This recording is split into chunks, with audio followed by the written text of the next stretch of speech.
So I can't believe I just walked in here and put this camera on you like this and stuff. But it's a once in a lifetime experience, I think. You don't have many of those. I know. It was sort of magical. And then we had that great performance by Perkins and Jeff. A hell of a scene. Oh yeah, you know, Perkins only had to go to the hospital after that because Jeff hit him with the wrong, he used the wrong baton to hit him with. And Perkins, and he really hit him. Yeah. And Perkins really screamed, but what a scene. He didn't break up. He didn't stop acting. Oh no. Is it Bob? Ow! Is it Pa, Rudy? Your legs are next. Rudy, is it Pa? Your father spent $11 million to raise your brother up from the skirt-chasing college boy to president of the United States. For 20 years, he told him what to do and how and why he was going to do it and what would happen when it was done. Your father put him in the White House. Why? Because that's where you can generate the most cash. A cold-ass business proposition like everything else in the society. But your brother decided to stir up the population. It was John Stark who went up in the building and found that office. That's right. And they told him, you won't get within 100 yards of this building, and you better watch out, that Joe Kennedy thing, and he went and got it anyway. That John Stark could get in anywhere.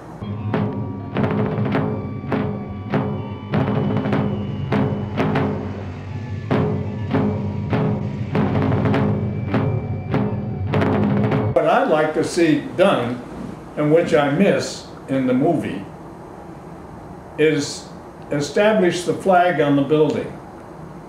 And we've got about 3 or 4 shots. Which we could do that. You could put in with a computer generation. And I don't think it would be too expensive to do. What could you, if you ever re-released it, if anybody could ever get, oh, I guess it means getting money for exploitation and everything, huh?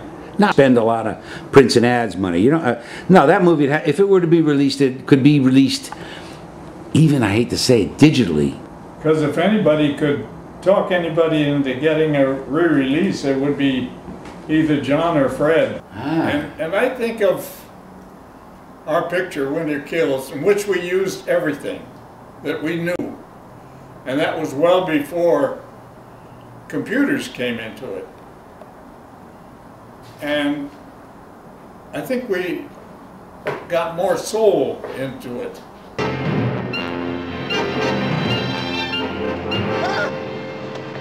Pa! Take my hand! Stupid? You want to go with me? Take my hand, Pa! You get out of this alive, son. You get out of this alive. Take our money out of the Western world and put it in South America. Ow! Brazil. Brazil. Where the Rex puts up.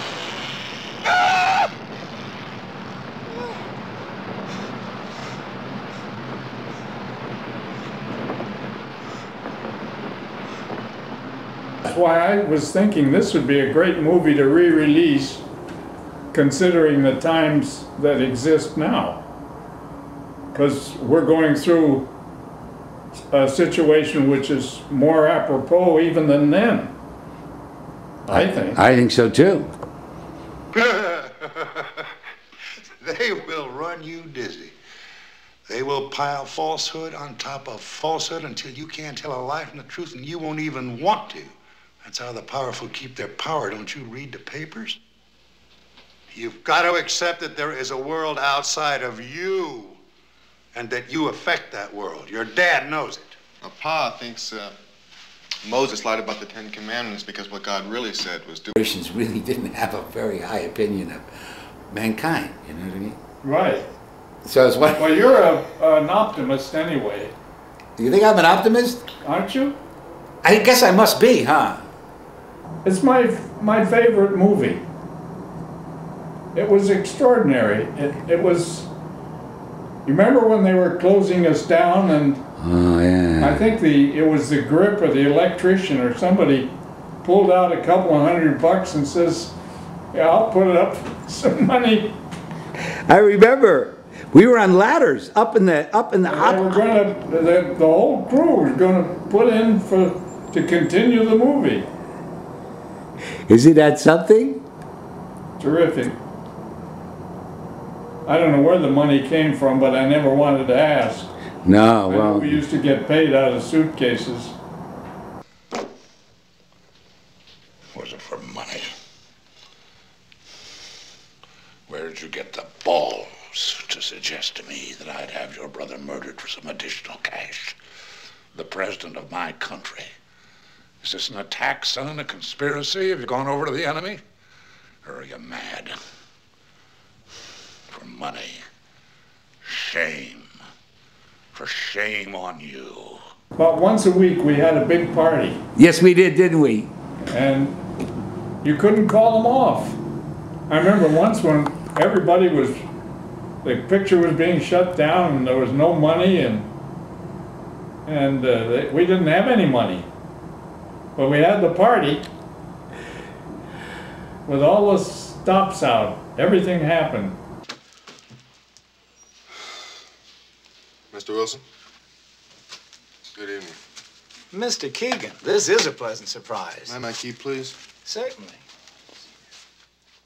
Why, you're looking worse than I've ever seen you, sir. I've been traveling. It certainly doesn't agree with you. Good night. Good night. I'll alert the staff that you're in residence and get some sleep. You re-release it, John would get an Academy Award, and he's long gone. You'd get an Academy Award. Huh? Oh, you'd get an Academy Award. For production design? Absolutely. I don't know. No, I don't know. Oh, I know you would. Ladies and gentlemen, honorary Oscar recipient, Robert Boyle.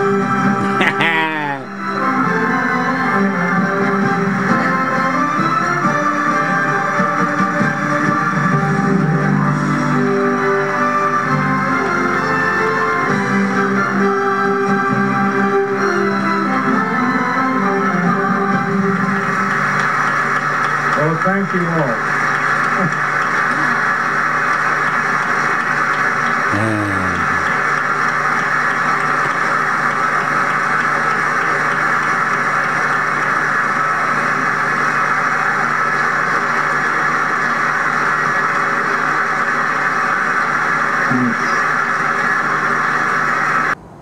I remember once, I think we were shut down or something, and there was a party all laid down to go to some restaurant or something.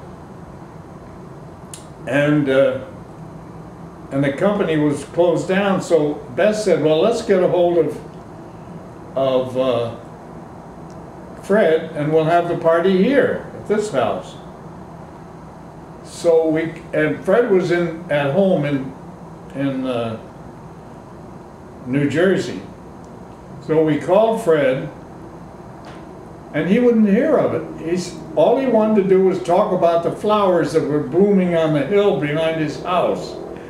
It was in the spring, I think. And he said the crocuses or whatever it was are in bloom. And that's all he would talk about. And you couldn't talk him out of the party. And nobody had any money.